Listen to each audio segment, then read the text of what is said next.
Good morning. This is the Paradise Unicorn Priestess bringing you day 210 of A Course in Miracles, the Yin translation, where we use female words.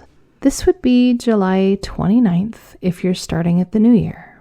Perception and choice. To the extent to which you value guilt, to that extent will you perceive a world in which attack is justified.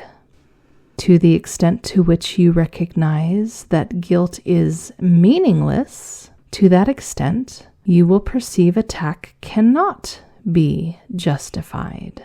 This is in accord with perception's fundamental law. You see what you believe is there, and you believe it there because you want it there. Perception has no other law than this. The rest but stems from this, to hold it up and offer it support. This is perception's form, adapted to this world of God's more basic law that love creates itself and nothing but itself. God's laws do not obtain directly to a world perception rules, for such a world could not have been created by the mind to which perception has no meaning.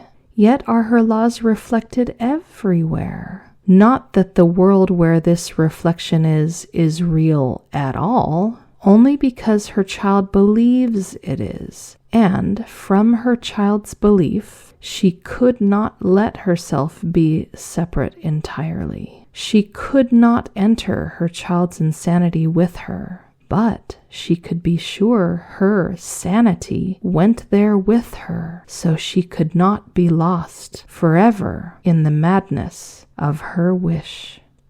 Perception rests on choosing. Knowledge does not. Knowledge has but one law because it has but one creator. But this world has two who made it, and they do not see it as the same. To each, it has a different purpose, and to each, it is a perfect means to serve the goal for which it is perceived. For specialness, it is the perfect frame to set it off, the perfect battleground to wage its wars, the perfect shelter for illusions, which it would make real. Not one, but it upholds in its perception. Not one, but can be fully justified. There is another maker of the world, the simultaneous corrector of the mad belief that anything could be established and maintained without some link that kept it still within the laws of God. Not as the law itself upholds the universe as God created it, but in some form adapted to the need the child of God believes she has. Corrected error is the error's end, and thus has God protected still her child, even in error. There is another purpose in the world that error made, because it has another maker who can reconcile its goal with her creator's purpose. In her perception of the world, nothing is seen but justifies forgiveness and the sight of perfect sinlessness. Nothing arises but is met with instant and complete forgiveness. Nothing remains an instant to obscure the sinlessness that shines unchanged beyond the pitiful attempts of specialness to put it out of mind, where it must be, and light the body up instead of it. The lamps of heaven are not for mind to choose to see them where it will. If it elects to see them elsewhere from their home, as if they lit a place where they could never be, then must the Maker of the world correct your error, lest you remain in darkness where the lamps are not. Everyone here has entered darkness, yet no one has entered it alone. Nor need she stay more than an instant, for she has come with heaven's help within her, ready to lead her out of darkness into light at any time, The time she chooses can be any time, for help is there, awaiting but her choice. And when she chooses to avail herself of what is given her, then will she see each situation that she thought before was means to justify her anger turned to an event which justifies her love. She will hear plainly that calls to war she heard before are really calls to peace. She will perceive that where she gave attack is but another altar where she can with equal ease and far more happiness bestow forgiveness. And she will reinterpret all temptation as just another chance to bring her joy. How can a misperception be a sin? Let all your sister's errors be to you nothing except a chance for you to see the workings of the helper given you, to see the world she made instead of yours. What then is justified? What do you want? For these two questions are the same, and when you see them as the same, your choice is made, for it is seeing them as one that brings release from the belief there are two ways to see. This world has much to offer to your peace, and many chances to extend your own forgiveness. Such its purpose is to those who want to see peace and forgiveness descend on them and offer them the light. The maker of the world of gentleness has perfect power to offset the world of violence and hate that seems to stand between you and her gentleness. It is not there in her forgiving eyes, and therefore it need not be there in yours. Sin is the fixed belief perception cannot change. What has been damned is damned, and damned forever, being forever unforgivable. If then it is forgiven, sin's perception must have been wrong, and thus is change made possible. The Holy Spirit too sees what she sees as far beyond the chance of change. But on her vision, sin cannot encroach, for sin has been corrected by her sight, and thus it must have been an error, not a sin, for what it claimed could never be has been. Sin is attacked by punishment, and so preserved. But to forgive it is to change its state from error into truth. The child of God could never sin, but she can wish for what would hurt her, and she has the power to think she can be hurt. What could this be except a misperception of herself? Is this a sin or a mistake? Forgivable or not? Does she need help or condemnation? Is it your purpose that she be saved or damned? Forgetting not that what she is to you will make this choice your future. For you make it now, the instant when all time becomes a means to reach a goal. Make then your choice, but recognize that in this choice, the purpose of the world you see is chosen and will be justified. Well, this is interesting. Before this, A Course in Miracles has only spoken of us as the makers of this world, and it has always used the word make and making and maker to refer to illusions, whereas creation is the only thing that generates reality, and that's something that only happens in the eternal state of heaven. Here in this text reading, we have the word maker capitalized. And when A Course in Miracles capitalizes something, it is referring to something that is of God, and the Holy Spirit is of God. So, in essence, the Holy Spirit has been given a title that is being introduced here of maker. And we've been told that the world of paradise, the what is called real world in A Course in Miracles, it says this is still illusion and will not last forever. It only lasts until every last slave is freed and returns to the oneness and the unity of their own free choice. But I'm seeing this through the eyes aided by the teachings of the entity known as Abraham Hicks, which I just barely was mentioning last time, I believe. Abraham Hicks teaches us that we all have an inner being.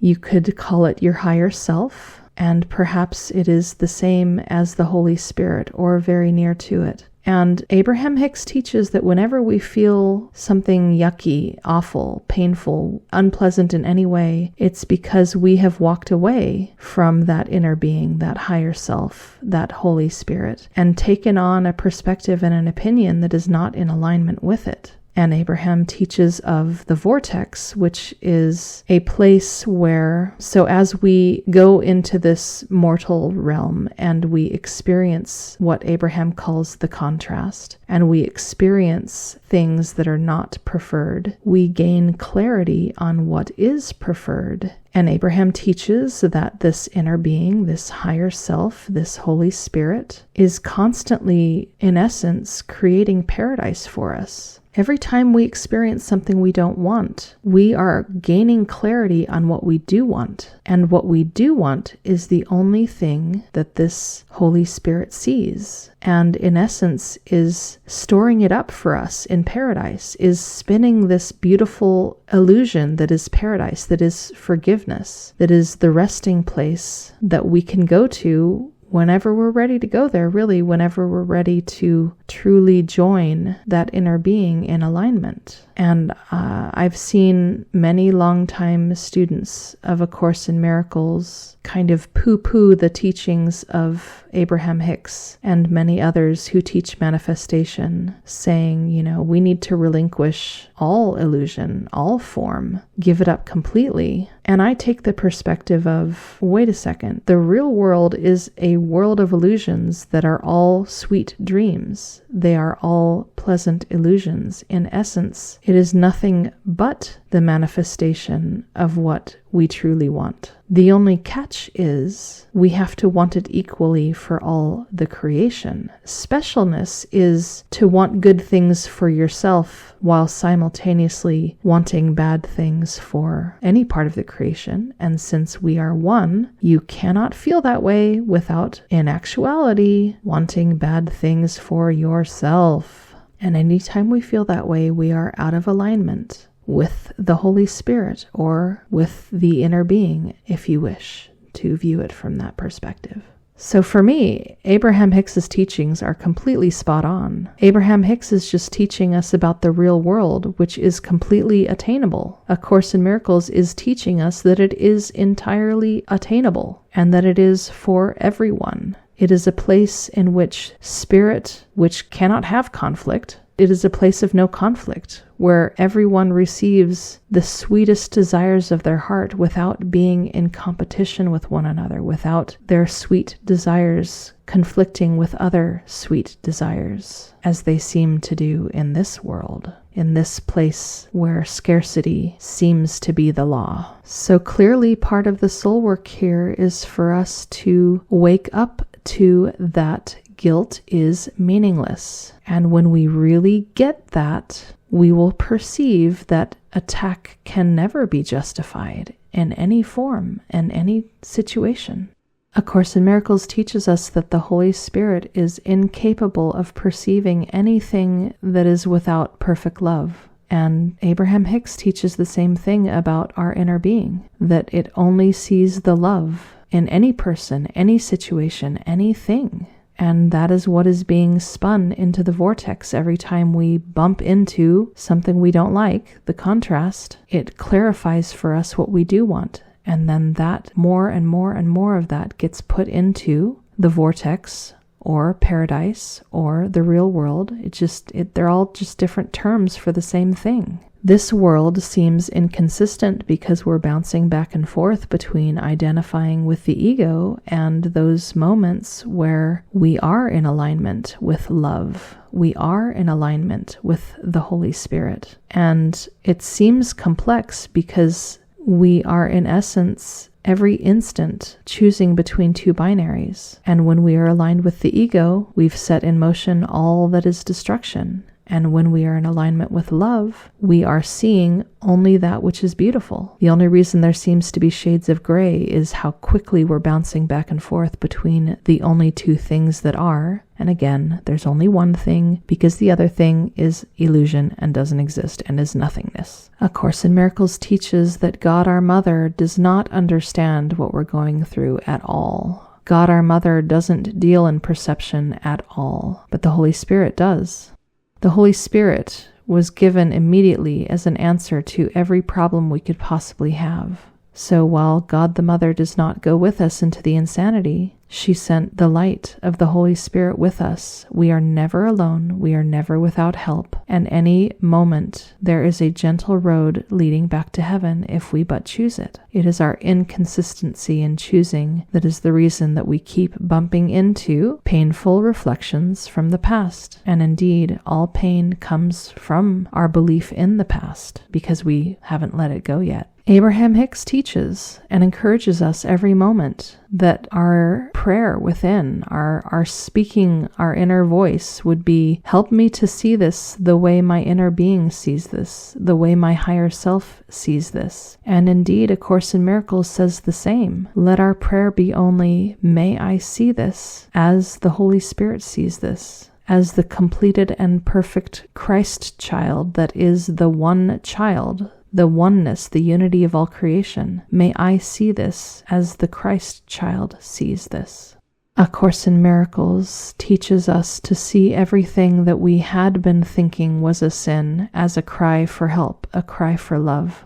Something that can be healed, something that can be helped, and that when we tune in, tap in, turn on, that's the phrase that Abraham Hicks always uses. As we do that, we will be receiving that guidance and that inspiration for what to do, what to say, where to go, that we may be in alignment and we may do our assignment. We have been assigned very specific tasks for very specific types of healing that are the role that we and only we can play. Because we wanted to be special, so the Holy Spirit said, great, here you go. Here's a special assignment that only you can fill. Salvation is not complete without your contribution. There's this curious phrase in the reading, sin is attacked by punishment and so preserved. It's interesting. It reminds me of the phrase, what you resist persists. That attack would preserve something and that punishment would keep sin going. Wow, what a backwards world we live in when we look at how addicted we are to punishment and how that's our solution to problems.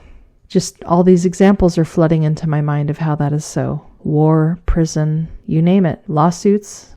There's so many examples of insanity in this world. There's no doubt that we get triggered. There's no doubt that old habits die hard. There's no doubt that there's momentum to the patterns that we have been running on the courses of. And there's no doubt it is of great value to ask for help in every present moment. And that help will be given. Just because we don't see it right away doesn't mean it's not barreling towards us through the layers of illusion, ready to swoop in, to rise like the dawn on the dark of night, to change absolutely everything. And yes, we keep making the mistake, we keep falling off the horse, we just get right back on. And we keep practicing that we may be more consistent with practice. All right, lesson 210. Review of lesson 190. I am not a body. I am free, for I am still as God created me. 190. I choose the joy of God instead of pain. Pain is my own idea. It is not a thought of God, but one I thought apart from her and from her will. Her will is joy, and only joy for her beloved child, and that I choose instead of what I made. I am not a body, I am free, for I am still as God created me. That is our short review. Happy practicing.